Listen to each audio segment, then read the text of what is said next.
Thank you for joining us. Welcome to LumioStation.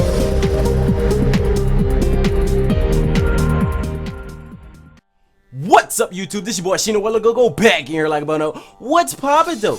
Welcome to LumioStation. LumioStation is home of beautiful Pokemon content, so go ahead and subscribe.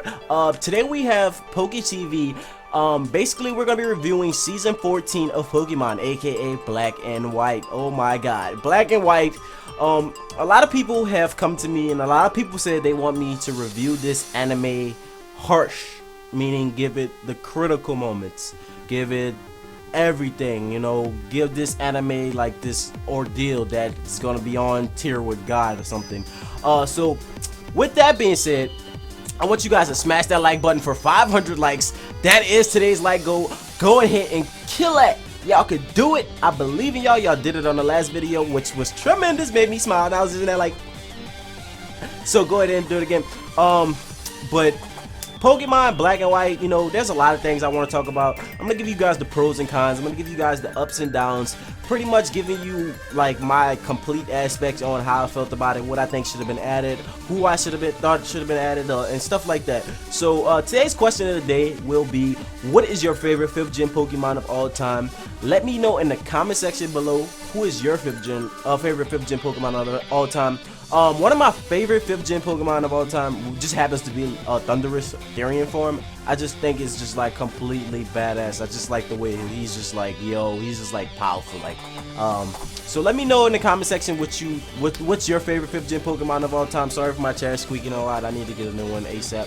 So let's talk about this anime. Let's go into details about things that we saw happen in Black and White.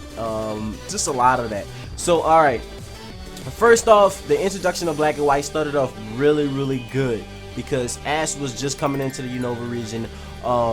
You know, he ran straight into Zekrom head on, like off top. Like that gave me some type of sense that, you know, maybe they'll be showing a little bit more of legendary Pokemon in this anime. Maybe they'll be showing them as often as possible, which they tried to implement, and it kind of did a pretty decent job, you know, but it's just not the way I wanted it to unfold. Like, first off, when I seen Zekrom, you know, interfering with Pikachu's electricity, I thought maybe that was Zekrom, you know, announcing himself to Ash at some point, maybe want to challenge Ash later on, but I don't know why I got my hopes so high, because I felt like Ash would have been the trainer of Ideals and was supposed to be the trainer of Truths in this anime, and they were supposed to battle, and it was supposed to be like a battle between the two heroes.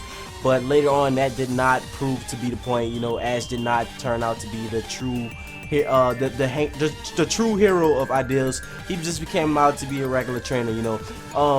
A lot of things that I did like how they implemented were a lot of the 5th gen Pokemon and their moves. Like, those were executed really well. I think the animation for those moves were really good because, you know, it was more modern animation style and they tried to give it as much flair as possible, you know. A lot of the moves were really beautiful. I'm gonna give that like overall great job, you know. Ash versus Trip, that annoyed me. Trip was Ash's new rival in this series. Ash lost with a like level 100 Pikachu versus a level 5 Snivy, which was like, what the hell are you doing, bruh? What are you doing? What are you doing? It's just like, I don't get it, because Ash have 2 electric type moves. I think it was Volt Tackle and Thunderbolt at that time, and he had Quick Attack and Iron Tail. It was like you was just trying to stick with the Thunderbolt and the Electro Ball, not Electro Ball, Volt Tackle, and it was just like, yo, use Quick Attack, use Iron Tail. What the hell are you doing? You getting bopped by a level 5 Snivy, and it was just like at every turn, Ash could not beat Trip, and it was just like Trip was talking down to Ash, not knowing Ash had traveled all these regions, have all these Pokemon, and you know he really has a name for himself, but it's like Ash did not, you know, deliver that when his introduction to the Unova region began. So I was just kind of upset about that. I thought they were supposed to implement him as like a veteran trainer because he was well seasoned. This is like 5 gens in. This man has traveled to like 6 regions plus, because if you that's if you include the Orange Islands, because you know that was like his own little section on his own. Plus he has like the Battle Frontier stuff as well. So it's just like Ash is too powerful to be getting bopped by a level 5 Snivy. Another character that I thought was dopey as fuck, not on a good level, it was Iris. It was just like, why are you calling him a kid? Like, the whole fact of the matter, like, all through the anime in the beginning, she was just like, "You're such a little kid. You're such a little kid. You're such a little kid." I'm just like, "What the hell are you?" You know, you have an Axew and you have Extra Jill. Now, don't get me wrong, Extra Jill is badass, but Axew was sucky. And on top of that, your Extra Jill didn't even listen to you at first. Like, you had to go through some structural training to get that Extra Jill to listen to you. So that pretty much annoyed me. Silent was okay, but some of those moments when he was talking about Pokemon connoisseuring and he was going like over the top with these flavors, I was just like, yo, calm down, like have a seat, like, you know what, I just can't get jiggy with it.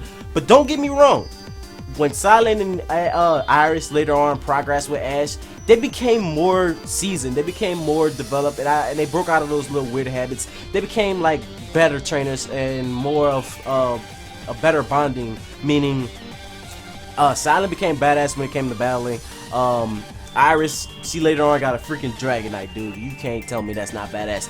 And Extra Jill ended up listening to her, so that was two great things for Iris per take. So I do give her pluses for that, but in the beginning she was just really annoying. But later on she became a great aspect to the journey. Now watching Ash take on each and every one of these gym leaders, you know, showing off all these different Pokemon from different regions, watching his team build, you know, he went from like baby Pokemon to Unpheasant, Crocodile, Pignite. This man was going on a pretty decent rampage, and he was getting some really good, powerful setups. It was just like, yo, it was like, we're gonna see a 4th gen now. We're gonna see a 4th gen team. You know, we're gonna see a resemblance to that. Another thing I didn't really like was they didn't implement Team Plasma into the anime like I wanted it to be implemented, because it was like Team Rocket was the main villain, because Team Rocket had stepped their game up. Team Rocket had like these big ass plans, and they seemed like they were more dangerous than before, and Team Rocket just was going head on with all type of stuff. That was like the main villain of this season. It was just like they were the main power. Later on, N was introduced. You know, they had a little special for N.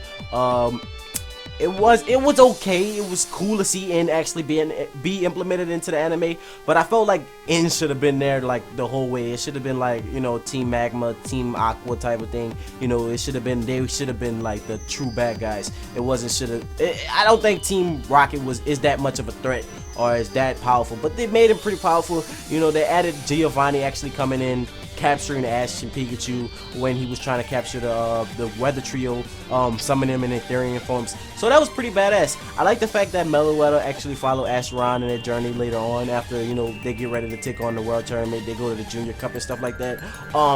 Watching Cynthia and one of the Unova Elite Four basically battled it out with each other. I'm not going to say a name because I don't want to spoil it for you guys if you have not seen it. They battled it out, you know, and that was dope as fuck to see.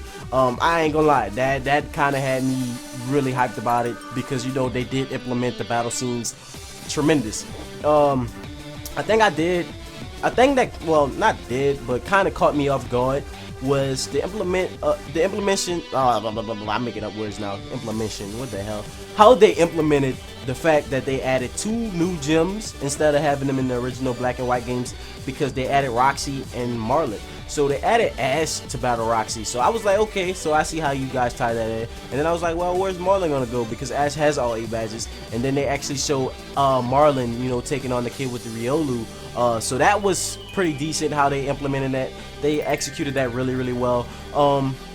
That's pretty much really all I have to cover, because, you know, the anime itself was okay. It was subpar. It wasn't the best I've seen for Pokemon, but it wasn't too bad where I can put it down and stuff it in the ground.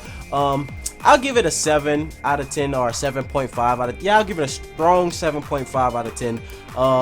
There are some parts it lacked in. You know, you guys do want to see like better from the creators of the anime. You want to see better content, because like a lot of the rivals seem really, really childish.